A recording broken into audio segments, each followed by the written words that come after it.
أعوذ بالله من الشيطان الرجيم. بسم الله الرحمن الرحيم.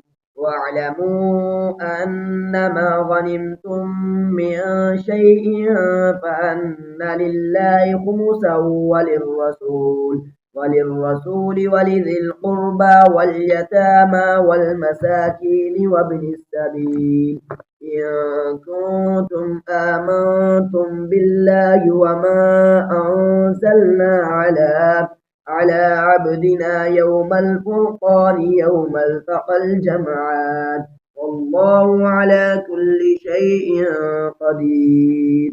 إذ أنتم بالعدوة الدنيا وهم بالعدوة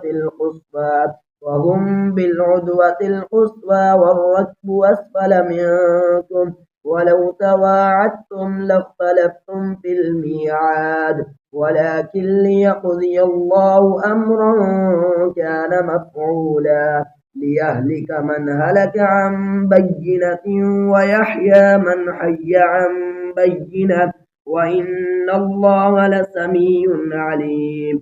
إذ يريكهم الله في منامك قليلا ولو أراكهم كثيرا لفشلتم ولتنازعتم في الأمر ولكن الله سلم إنه عليم بذات الصدور.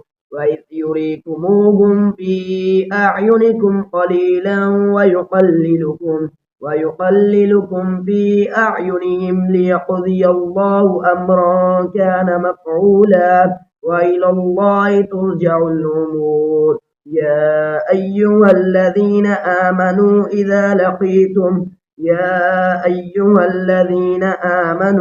إذا لقيتم فئة فاثبتوا واذكروا الله كثيرا لعلكم تفلحون. وأطيعوا الله ورسوله ولا تنازعوا فتفشلوا وتذهب ريحكم واصبروا إن الله مع الصابرين. ولا تكونوا كالذين خرجوا من ديارهم بطرا ورئاء الناس ويصدون عن سبيل الله والله بما يعملون محيط. وإذ زين لهم الشيطان أعمالهم وقال لا غالب لكم اليوم من الناس وإني جار لكم فلما تراءت الفئتان نكص على عقبيه وقال إني بريء منكم إني أرى ما لا ترون إني أخاف الله والله شديد العقاب.